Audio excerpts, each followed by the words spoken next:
Thanks for tuning in live, Proline TV, the Our Lads Football Network. We're going to talk some Iowa Hawkeyes football. Matter of fact, we got a big rivalry game coming up on Saturday, noon Eastern, between the Iowa Hawkeyes and the Iowa State Cyclones. So no better time to talk to Tom Kakert, who is the publisher of HawkeyeReport.com.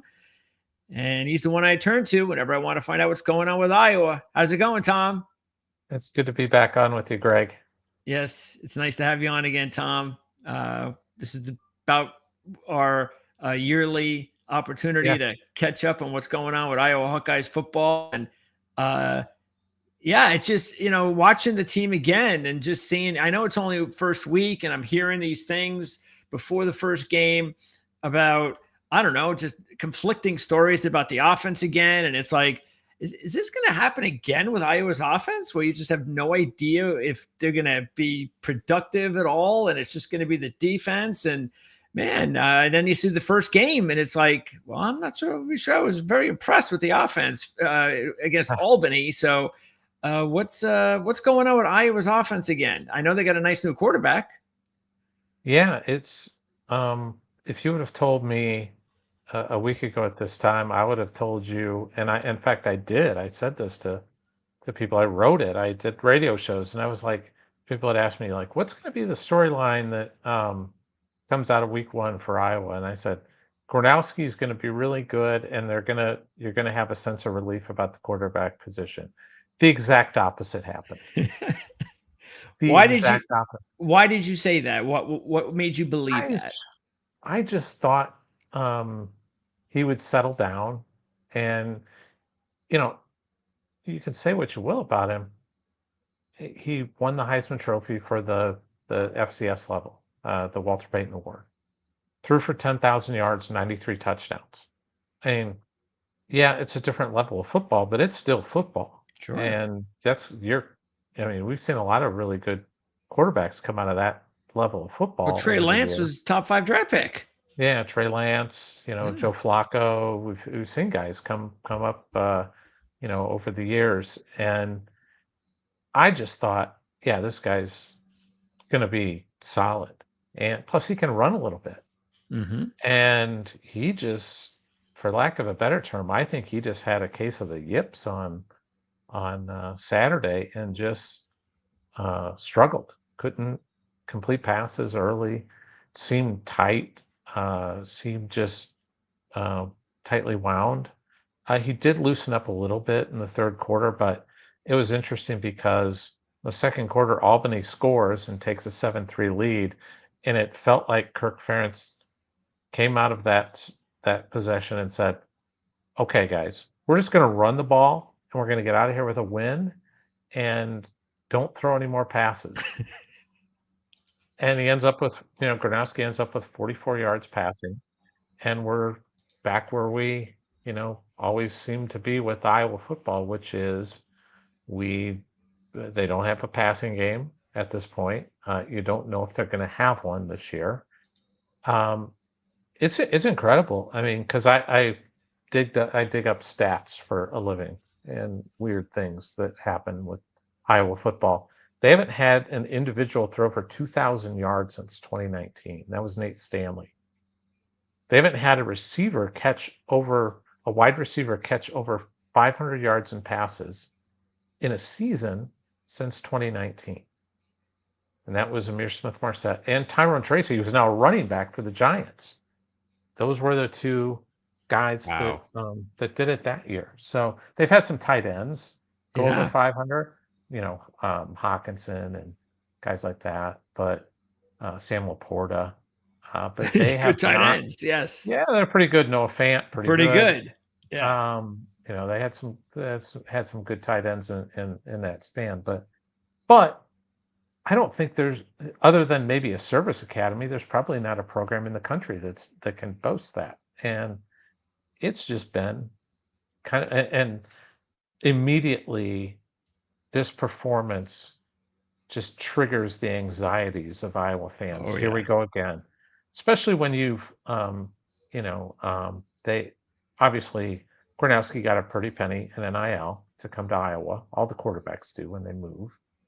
And so now you've got that, and it's just, boy, you had the Cade McNamara era, you had the Spencer Petras era that Spencer was hurt, Cade was always hurt. You had Deacon Hill in there for the good chunk of a season, and he's not even playing on what is it, Utah Valley or something? I think he's playing at Utah Tech. I think he's playing at now, and he's not even a quarterback there. So it's they've had some weird stuff, man, and it's like there's a jinx on the Iowa quarterback position right now.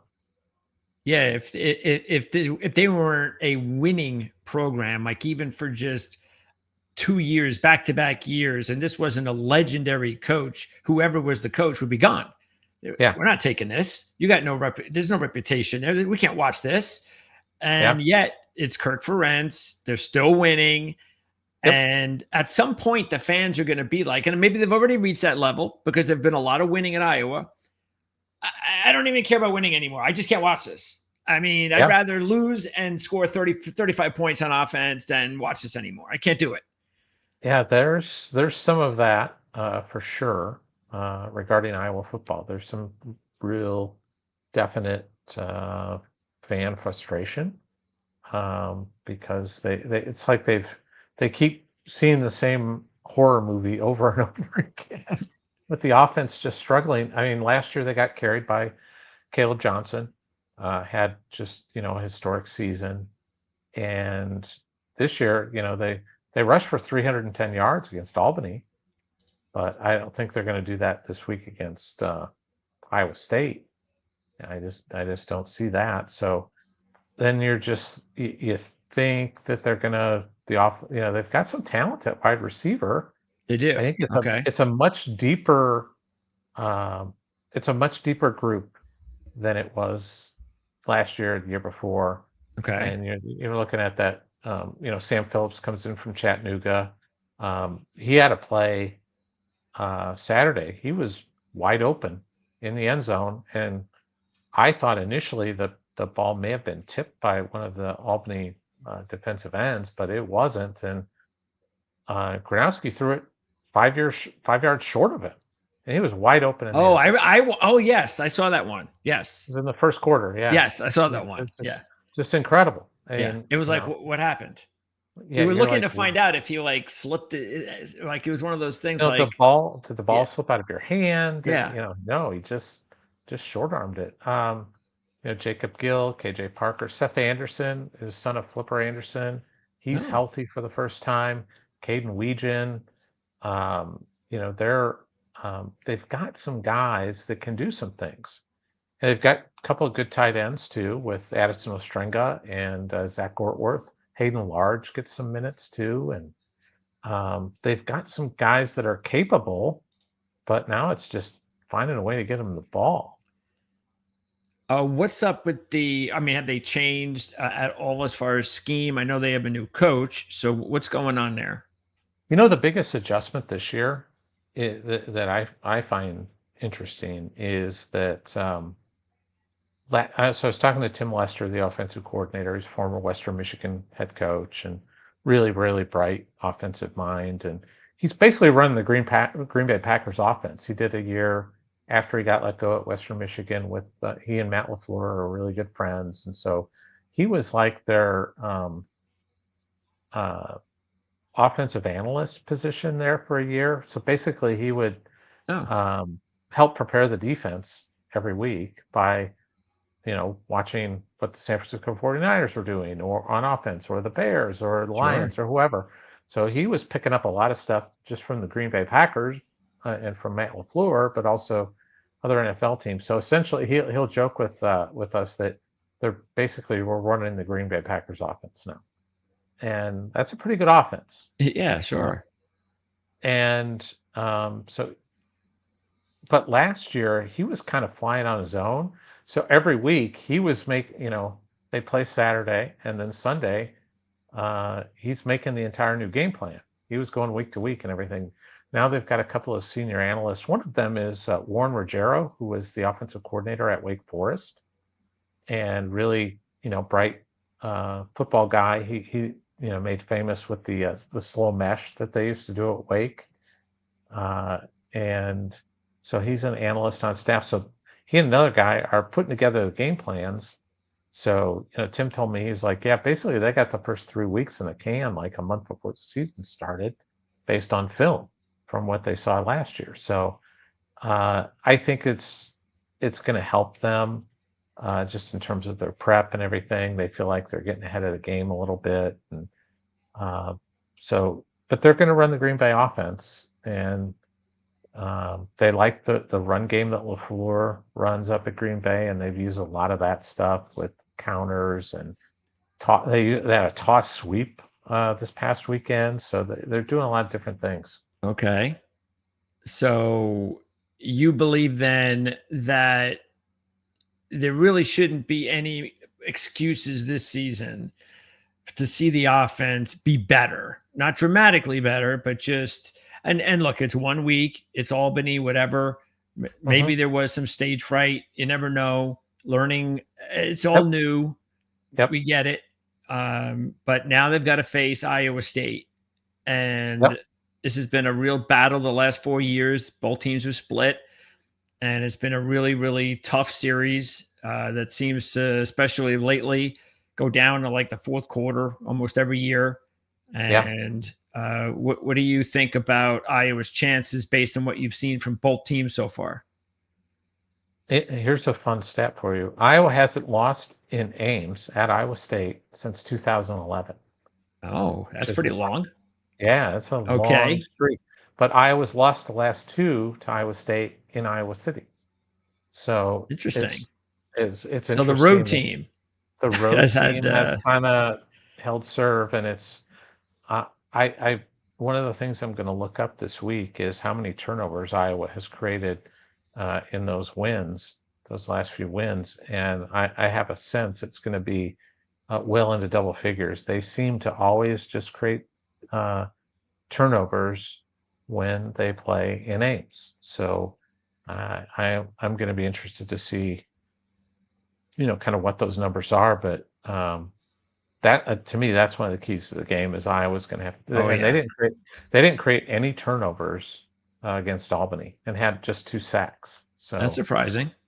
Yeah, I thought both those things were pretty surprising. So because they've, the defense is very different than last year because they essentially lost 7 starters. From last year's team. There's no Jay Higgins, who's a consensus All-American. Nick Jackson's practice squad with the Bucks. Y.A. Black is with the Steelers. Down the list. Deontay Craig, Sebastian Castro, Jamari Harris, on and on. Quinn Schulte, all like veteran guys. So now they've got a lot of new guys. You move Xavier Wampa to the free safety from Strong. Cohen Intringer, who they really, really like, is going to be a strong safety.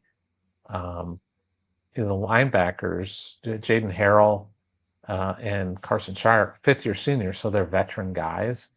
They've seen a lot, but they haven't been on this stage.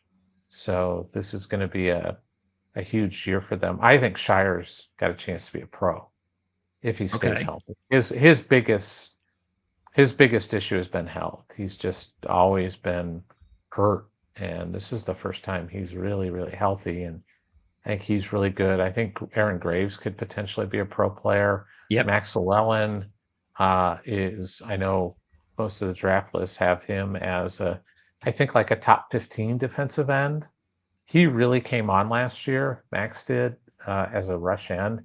He's got a really quick, violent spin move that he used. He got to the quarterback on Saturday using that spin move.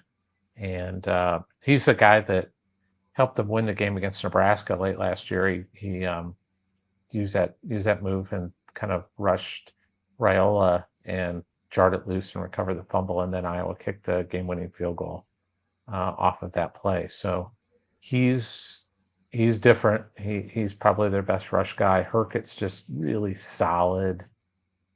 Big questions at corner though. With Deshaun Lee and TJ Hall. They've had some good and bad moments. and the guy that's pushing them the most is Jalen Watson. He's sort of their third guy. Zach Lutmer is a guy that's playing the cash. So Sebastian Castro played that last year. The concern this weekend is that cash position's probably going to get matched up on some of those giant tight ends that Iowa State has. And those guys are, it's funny, Iowa State kind of runs like an Iowa offense of about 5 years ago, because their quarterback just throws the tight ends a lot. And and both those guys, their two main tight ends are like 6'6", 6'7". So there's going to be a huge size disadvantage for Iowa. And Beck will just throw it up, and those guys will go get it and make plays. Yeah, it's especially after they lost their two big stud receivers to the Houston Texans. Yeah. Yes, they're both Higgins and Noel are both in Houston now. So they're all of a sudden, I know, again, it's only been a couple of games, but yeah, like it is unusual to see them have three of their top receivers or tight ends. And their leading receiver right now is just a sophomore. But what about the running game for both teams, especially? I know Iowa State hasn't for the last couple of years. I think that's been the missing thing from Iowa State. I think maybe we saw that in the big moments last year. But I think that's kind of what may hold them back again this year, is that when they were really on a roll there for a while, it's because they had great running backs. Yeah, and they had like the Brees Halls of the world, guys like that were running. And Montgomery, and David Montgomery before that. Yep. But the Ayu Sama kid is really talented, but he hasn't really played as well. The Hanson kid's been the guy for them, I think, more than anybody else, and he runs hard. I don't know if he's a breakaway guy, but he had the big almost touchdown against K-State over in Ireland at the end that kind of finished off the game on a fourth down play this year. Iowa has a surprise guy jump in there. Kamari Moulton, who's was listed as a starter. He's going to be out this week. He's got a shoulder issue. Okay. He left the game in the first half this past week. Is he the number one back? He would be if he was healthy, but he's probably going to miss a couple weeks. Okay. I think maybe like Rutgers would be the earliest we'd see him back. And then so Terrell Washington Jr. is going to get the start. But the guy to watch is Xavier Williams, redshirt freshman. And he's really come on. He's kind of been the guy that doesn't get a lot of the pub because he's just sort of like a grinder back, but he rushed for 122 on this past Saturday and had a 43-yard run, had a 14 and a 17. I mean, he piled up some really good yards, and he's quietly been the guy in camp that's really turned some heads. So he's getting this opportunity now to really make an impact on the game. And then they got J.S. Patterson, who's another kind of north-south guy, one cut, and he's going to go. That's the same thing with Williams. Washington Jr. will make you miss a little bit more. Moulton, kind of the same thing. And they've got a freshman that they've tried to get in there that was kind of the buzz at camp, Nathan McMillan, who's a true freshman, joined them in January. And he's got some wiggle to his game. He wears number 25, and he reminds a lot of people of the guy who wore 25 a few years back, Akram Wadley. Just he can kind of zip around and make some things happen. But he was pretty quiet in the opener, so we'll see if maybe they give him another opportunity. But yeah, I really like what I've seen from Williams too. He's hard to bring down. He's one of those guys that's kind of one cut, but he's got big thighs, so he's just really hard to bring down, wrap up, because his legs are just like tree trunks. So runs hard. Yeah, well, looking at this roster, especially today in college football, and I've been through a lot of previews and seen a lot of depth charts.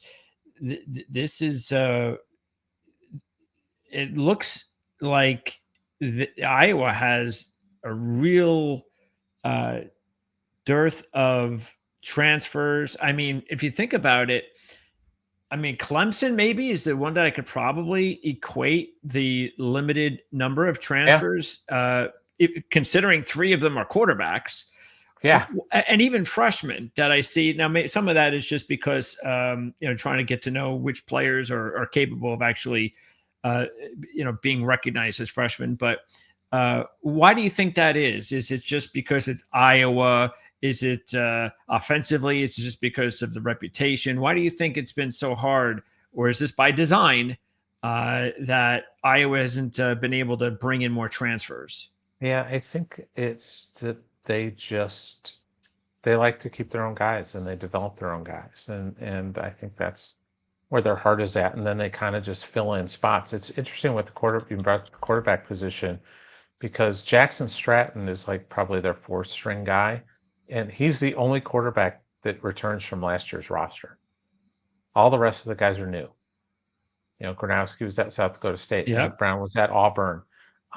Jeremy Heklinski was at Wake Forest, and he was slated to be their starting quarterback probably this year if they were still there. Jimmy Sullivan is a true freshman. Stratton's back for a second year, and then one of their walk-ons is Ryan Fitzgerald, who's the son of Pat Fitzgerald, the former Northwestern head coach. Okay. And it is, by the way, it's wild to look up in the stands and see Pat Fitzgerald wearing an Iowa shirt. That's for sure. It's really wild. Do you think because of the lack of transfers and with all the players on defense that they lost and the fact that the offense hasn't been really adding a whole lot of talent, even though they're getting better, as you said, at the skill positions, could this be one of those years, those transition years almost, where they just don't have enough guys to it's asking too much for the new guys. There's too many and there's just not enough. See what I'm saying is, do you think that's possible? It is. I wouldn't rule anything out. They don't have, there's not a playmaker. Yes. I don't know if that's the right word. There's no Cooper DeJean. There's no Desmond King. There's no kind of alpha playmaker. Jack Campbell. There's not a guy like that on this roster. There's no Max Llewellyn is going to play in the NFL, but I don't know that he's AJ Epinesa. It's just they don't have that guy that's going to be a really high draft pick. That's kind of one of those impact type players, and that's where you want. I think everybody thought Xavier Wampa was going to be that guy, 5-star coming out of high school, Southeast Polk, and he just has not become that guy yet. And he's a senior, so I don't know that he's going to get there. We'll see. But there's a ton of talent with him. Cohen Intriger might be that guy. We'll see. He's a really talented young guy. And like I said, Carson Shire, I think, has the ability, but it's what's he going to do in 1 year? Well, we're going to find out. Okay, so what do you think overall? You've seen a lot of these Iowa State games. What are your thoughts on the game in general? What do you think? Just another typical 13-10, which probably is what I would want, considering what we saw last week with the offense. But what do you think? What kind of game do you think we're going to see on Saturday? I think it's going to, this summer when I was trying to kind of figure this game out, I thought, well, boy, I think they're just both going to score a lot of points, and we're going to play.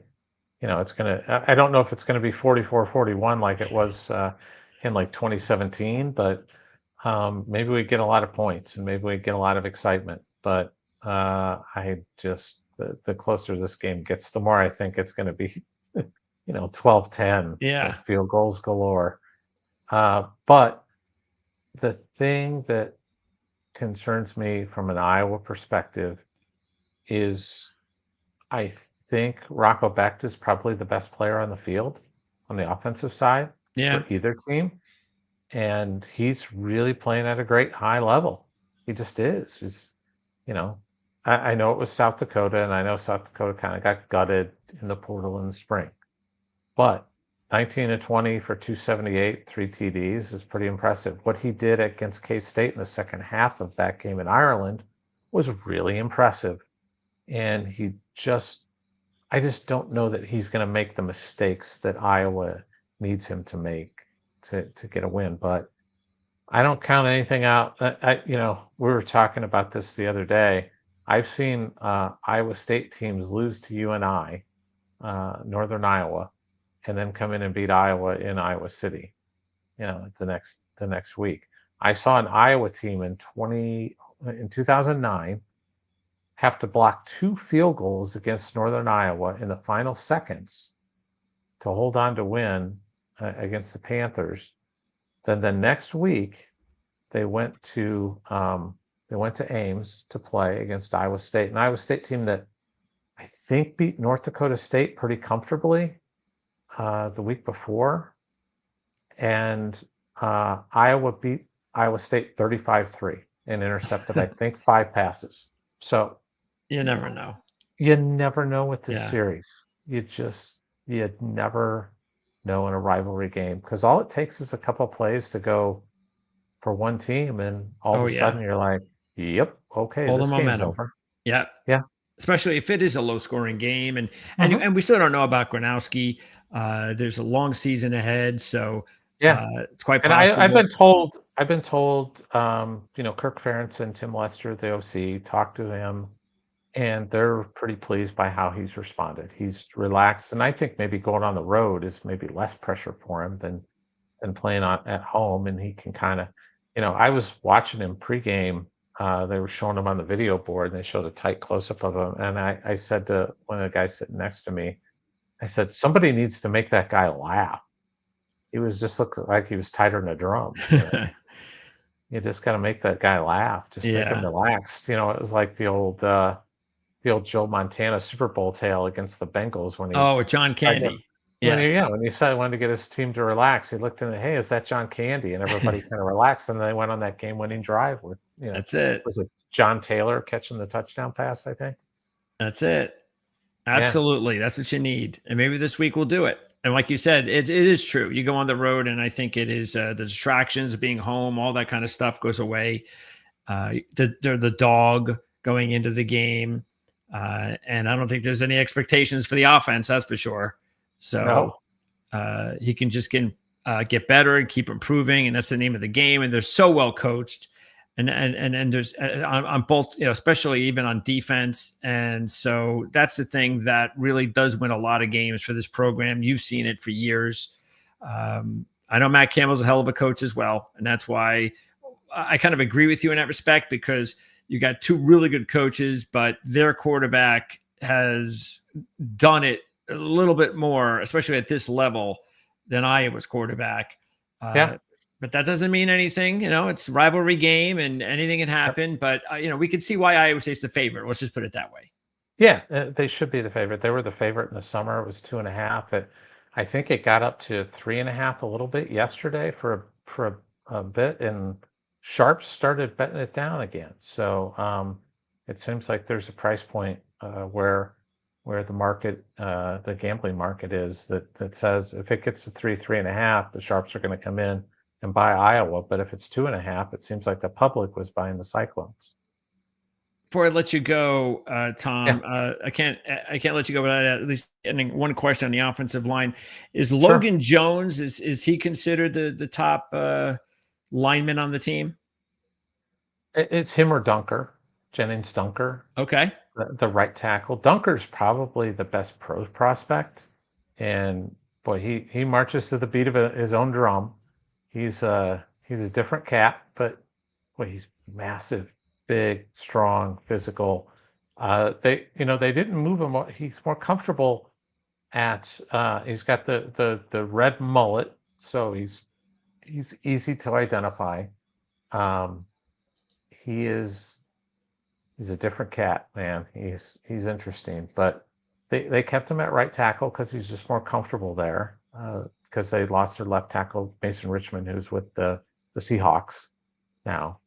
And so they're breaking in Jack Dotzler and Trevor Lauk is actually the starter now at left tackle. He So is. Okay. he started the game, and Dosler will play a little bit. So, yeah, but Logan Jones is he's kind of the quintessential program guy. He's not Tyler Linderbaum, No. Yeah. but he's a step below Tyler Linderbaum. Logan Jones will play in the NFL, I think. But I think so. but he's just not like Linderbaum was just, he's one of the best centers in the NFL right now. Yeah. So just different guy. But yeah, Dunker's got potential to be a good NFL player, I think, as well. Excellent. Tom, I appreciate it. It's always fun watching Iowa State play. You never know what you're going to get in that rivalry, and we'll see. We'll see if Iowa can get this offense going. It could be a long year if they don't, but if they do, then they could definitely look like your typical Iowa team that can give some of those big teams trouble, depending on the schedule this season. So maybe we'll talk later on in the year if things go really well.